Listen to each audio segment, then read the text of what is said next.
The Swansea Devil. How far would you go if you missed out on getting a job? Would you unanimously post one-star reviews about a company that has snubbed you? Maybe you would have stalked and harassed a guy or gal who got a job instead of you. Maybe you would set a creepy carving of Satan opposite the company building, with the curse that foretold the destruction of the place. Too far. Not for the snubbed architect in 1890 Swansea, South Wales, who was denied the chance to rebuild the church. That is exactly what he did. The story goes that when famed architect Sir Arthur Blomfield beat a local architect for the contract to rebuild the ancient Mary's Church in the center of the town, the local man was incensed. A few years later, he purchased an old row of cottages that stood opposite the new church, tore them down, and built a large red brick building there, placing a statue of the smiling devil on its edifice. The aggrieved builder then placed a curse on a church, proclaiming that it would soon be destroyed and the devil would look upon the rubble and keep smiling.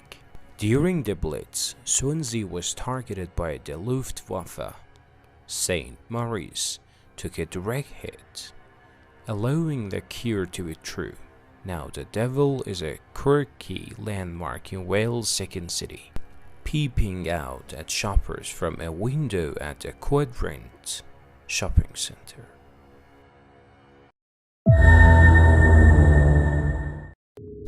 Man proposes, God disposes. A bizarre, possibly supernaturally influenced suicide takes place on a college campus. What would you expect the note the victim left behind to say? Maybe, the voices told me to do it. Perhaps, the devil made me do it. What about the polar bears made me do it? This cursed painting, painted in 1864 by Edwin Henry Lancer, is often hidden from view by faculty at Royal Holloway, University of London, in order for superstitious students to complete their exams. One tradition holds that anyone sitting directly in a sight line with the painting will fail their exam. Another legend states that one unlucky student locked eyes with one of the ravenous polar bears, went mad and committed suicide after scrawling the phrase, "The polar bears made me do it," on their exam paper. Even though the curse is unlikely to be real, nobody can doubt that trying to concentrate on an exam when two bloodthirsty bears talking to a meal of frozen polar explorers is a tough ask. Haunted Ledger. A common element in tales of haunted or cursed objects is the consequences faced by the living for removing an artifact or item from its rightful place, prompting supernatural forces to play havoc until it is returned. This usually involves a tomb, ancient temple, or holy mountain. In the case of this haunted jewelry shop ledger, however, it seems all the spooky accountancy aide wanted was to be beside the seaside. After the demolition of the Shoreland Folks jewelers in the city of Brighton on England's south coast, builder Tony Benowitz removed an old shop ledger book he had found hidden behind a brick wall. He took the interesting example of retail memorabilia back to his home in Maidstone, Kent, 65 miles away. Soon enough, his family were being plagued by all manner of otherworldly phenomena, strange voices, ghostly apparitions, and even strange images of people appearing in the family's rug. One particularly uppity spirit informed Mr. Benowitz's daughter, Josephine, that the book needed to be returned to its hometown by the centenary of the first entry within its crumbling pages. Not wanted to anger these, I assume, long-dead jewelers. The family donated the book to Preston Manor, reputedly Brighton's most haunted house, which is where it now resides.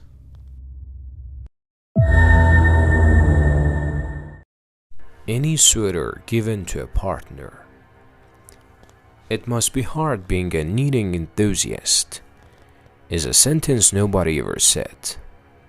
When it comes to keeping a healthy, long-lasting relationship, many knitters feel that they are plagued by a curse that mandates they keep their hobby and their hobby as far apart as possible.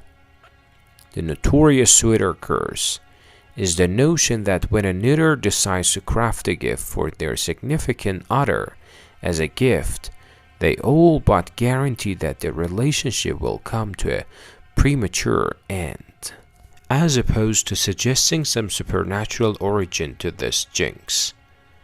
The knitters of the world are a rational bunch, putting this perceived phenomenon down to a host of rational possibilities like bad timing. It takes an age to knit a whole sweater, ample time for a crappy relationship to die. Last shot. The knitter knows subconsciously that the relationship is nearly over and thus embarks on a huge amount of work culminating in a grand gesture.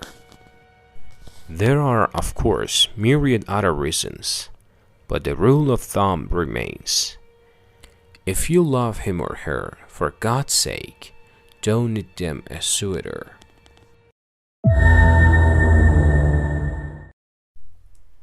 Portrait of Delphine LaLaurie.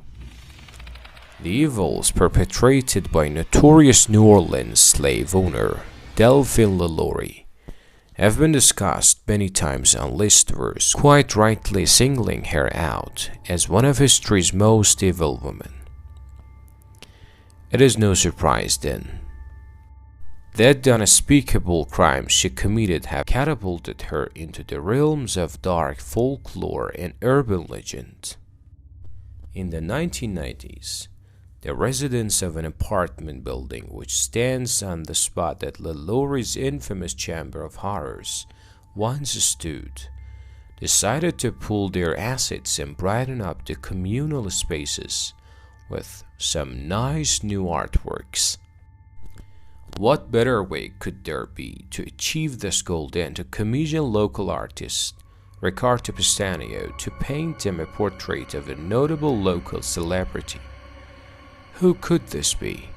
Louis Armstrong, Truman Capote, D.G. Khaled? Even though he wasn't famous yet? No. They chose a lovely, cheery portrait of Madame Delphine LaLaurie. And wouldn't you know it, it turned out to be haunted.